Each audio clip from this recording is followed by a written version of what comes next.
آج سے ہزاروں سال قبل جزیرہ عرب کے جنوبی علاقوں میں یمن کے گرد و نواح میں ایک شہر آباد تھا جسے سبا کہتے تھے، اور وہاں آباد لوگوں کو قوم سبا کہہ کر پکارا جاتا تھا۔ یہاں کے لوگ نہایت ہی نعمتوں اور راحتوں میں تھے، ہر طرف لہلہاتی فصلیں اور پھل سے لدے درخت موجود تھے۔ مگر یہ قوم شرک میں مبتلا تھی اور سورج کی پوجا کیا کرتی تھی۔ جب وہاں کے بادشاہ شراجیل بن مالک کی موت ہوئی تو اس کی بیٹی بلقیس نے حکومت کی باغ دوڑ سنبھالی۔ بعض مورخین نے لکھا ہے کہ بلقیس کے والدین میں سے ایک جنات میں سے تھے، مگر اس نظریے کی کوئی واضح دلائل نہیں ملتی۔ ملکہ بلقیس ایک قابل عورت تھی جس نے یمن پر 9 سال نہایت ہی خوبصورتی سے حکومت کی۔ دنیا کے بیشتر علاقوں میں جو تجارت ہوتی تھی وہ سبائیوں کے ہاتھ میں تھی، یہی وجہ تھی کہ یہ قوم نہایت ہی دولت مند تھی۔ مگر یہ وہ زمانہ تھا جب مشرق سے مغرب تک ایک عظیم موحد بادشاہ کی طاقتور حکومت اور جاہ و جلال کا ڈنکا بجتا تھا، جسے تاریخ میں سلیمان ابن داؤد کے نام سے جانا جاتا ہے۔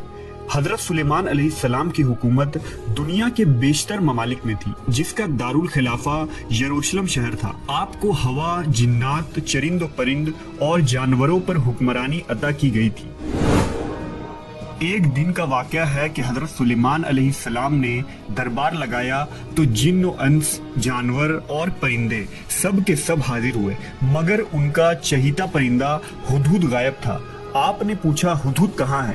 جب وہ نظر نہ آیا تو سلیمان علیہ السلام نے فرمایا اگر وہ اپنی غیر حاضری کی کوئی مناسب وجہ پیش نہ کر سکا تو اسے ذبح کر دیا جائے گا۔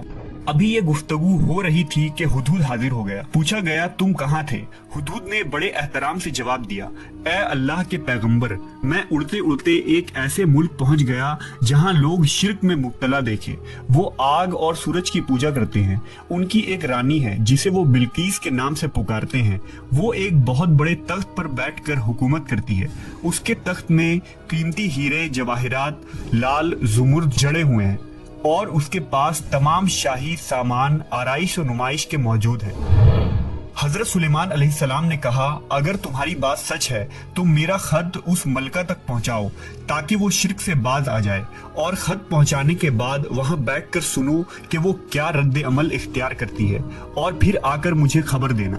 حضرت سلیمان علیہ السلام نے خط روانہ کیا، جو کچھ یوں تھا: شروع اللہ کے نام سے جو بڑا مہربان اور رحم فرمانے والا ہے۔ یہ عزت والا خط سلیمان ابن داؤد کی جانب سے ملکہ سبا بلقیس کی طرف ہے۔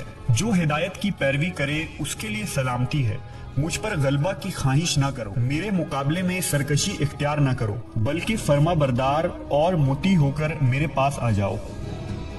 یہ خط دراصل ملکہ سبا اور اس کی قوم کی طرف دعوت اسلام تھی۔ ہدہد نے یہ خط لے جا کر ملکہ بلقیس کی گود میں گرا دیا۔ ملکہ کے دربار میں اس وقت 300 کے قریب سردار بیٹھے تھے۔ انہوں نے جب یہ خط پڑھا تو طیش میں آ گئے اور کہا کہ یہ ہماری توہین ہے، ہمیں اس کا سخت جواب دینا چاہیے۔ مگر ملکہ بہت سمجھدار تھی، اس نے انہیں سمجھایا کہ خط سے پتہ چل رہا ہے کہ یہ کوئی عام شخص نہیں، خدا کا کوئی پیغمبر ہے، لہٰذا ہمیں حکمت سے کام لینا چاہیے۔ اس نے کہا کہ میں حضرت سلیمان علیہ السلام کی طرف ایک تحفہ بھیجتی ہوں، اگر انہوں نے قبول کر لیا تو وہ بادشاہ ہے، میں اس سے جنگ کروں گی، لیکن اگر انہوں نے تحفہ قبول نہ کیا تو میں اس کی پیروی کروں گی کیونکہ وہ نبی ہے۔ ہدہد یہ ساری گفتگو سن رہا تھا، اس نے آ کر حضرت سلیمان علیہ السلام کو ساری بات بتا دی۔ حضرت سلیمان علیہ السلام نے جنات کو حکم دیا کہ شہر میں داخل ہونے والے راستے پر سونے چاندی کی اینٹوں کا فرش بچھا دیا جائے، راستے کے دونوں جانب سونے کی عجیب الخلقت جانور کھڑے کر دیے جائیں، وزراء اور عمال سلطنت کی تمام کرسیوں کو سونے کا کر دیا جائے، دربار کو ہیرے جواہرات سے مزین کیا جائے۔ ادھر بلقیس نے حضرت سلیمان علیہ السلام کے لیے تحائف روانہ کیے، جن میں سونے کی اینٹیں، جواہرات، غلام، کنیزیں اور ملکہ کا ایک خط بھی تھا۔ جب یہ تمام تحائف لے کر قاصد حضرت سلیمان علیہ السلام کے دربار میں پہنچے اور انہوں نے یہ سب دیکھا تو شرمندہ ہوئے۔ حضرت سلیمان علیہ السلام نے ملکہ کے قاصدوں سے کہا، کیا تم لوگ مال سے میری مدد کرنا چاہتے ہو؟ مگر دیکھ لو، جو کچھ اللہ نے مجھے دے رکھا ہے وہ اس سے بھی زیادہ ہے جو تمہیں دیا ہے، لہذا تمہارا تحفہ تمہیں مبارک ہو۔ اب تم اپنے تحائف کے ساتھ واپس جاؤ اور اپنی ملکہ سے کہنا کہ ہمارا انتظار کرے، ہم ایک زبردست لشکر لے کر آئیں گے۔ جب یہ خبر ملکہ بلقیس کو پہنچی تو وہ سمجھ گئی کہ واقعی یہ اللہ کے نبی ہے، لہٰذا اس نے جنگ کے بجائے حضرت سلیمان علیہ السلام کے دربار میں حاضر ہو کر اپنی اطاعت کا یقین دلانے کا فیصلہ کیا۔ جب حضرت سلیمان علیہ السلام تک یہ پیغام پہنچا تو آپ نے اپنے درباریوں سے کہا، تم میں سے کون ہے جو ان کے متی ہو کر آنے سے پہلے ملکہ کا تخت میرے پاس اٹھا لائے؟ ایک دیو ہیکل جن نے کہا، آپ کے دربار کو برخاست کرنے سے پہلے میں اسے لا سکتا ہوں، میں اس کام کی پوری قوت رکھتا ہوں اور امانت دار بھی ہوں۔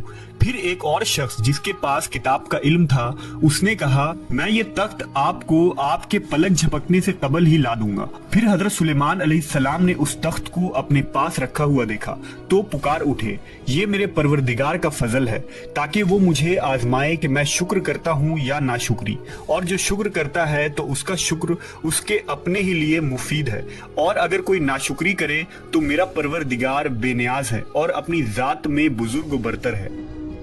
مفسرین کے مطابق وہ شخص حضرت سلیمان علیہ السلام کا کوئی دوست تھا جس کا نام آصف ابن برخیہ بتایا جاتا ہے، اور بعض نے لکھا کہ وہ آپ کا خالہ زاد بھائی تھا۔ کہا جاتا ہے کہ اس تخت کی لمبائی 80 ہاتھ، عرض 40 ہاتھ اور اونچائی 30 ہاتھ تھی۔ اس میں موتی، سرخ، یاقوت، سبز زمر جڑے ہوئے تھے۔ حضرت سلیمان علیہ السلام نے اس تخت میں رد و بدل کر دیا اور اسے پہلے سے بھی بہتر بنا دیا۔ جب ملکہ بلقیس حضرت سلیمان علیہ السلام کے دربار میں حاضر ہوئی تو آپ نے پوچھا، کیا تمہارا تخت بھی اسی طرح کا ہے؟ اس نے کہا، یہ تو گویا ہو بہو وہی ہے، اور ہمیں تو پہلے ہی معلوم ہو گیا تھا اور ہم فرما بردار ہو چکے ہیں۔ بلقیس کے آنے سے پہلے حضرت سلیمان علیہ السلام نے ایسی عمارت بنانے کا حکم دیا جس کا فرش شیشے کا ہو، نیچے پانی جاری ہو، پانی میں مچھلیاں اور دوسرے آبی جانور ہوں۔ حضرت سلیمان علیہ السلام اس عمارت میں اپنے شاہی تخت پر جلوہ افروز تھے، اور شیشے کے نیچے سے پانی اپنی پوری آب و تاب سے بہہ رہا تھا، جبکہ اس کے اوپر شیشہ نظر نہیں آتا تھا۔ بلقیس کو اس محل میں لایا گیا۔ جب اس نے فرش کو دیکھا تو سمجھی کہ یہ پانی کا ایک حوض ہے، لہذا اپنی پنڈلیا سے کپڑا اٹھا لیا۔ سلیمان علیہ السلام نے کہا، یہ تو شیشے کا چکنا فرش ہے۔ تب وہ شرمندہ ہوئی اور بول اٹھی، اے میرے پروردگار، میں سورج کی پوجا کر کے اپنے آپ پر ظلم کرتی رہی ہوں، اور اب میں نے سلیمان کے ساتھ اللہ رب العالمین کی اطاعت قبول کر لی۔ لہٰذا بلقیس پر یہ ظاہر ہو گیا کہ جس طرح وہ شیشے کے صحن کو پانی کا لہریں مارنے والا گہرا حوض سمجھ بیٹھی، اسی طرح اس نے اور اس کی قوم نے سورج کی چمک اور دمک دیکھ کر اسے معبود اور خدا سمجھ بیٹھے۔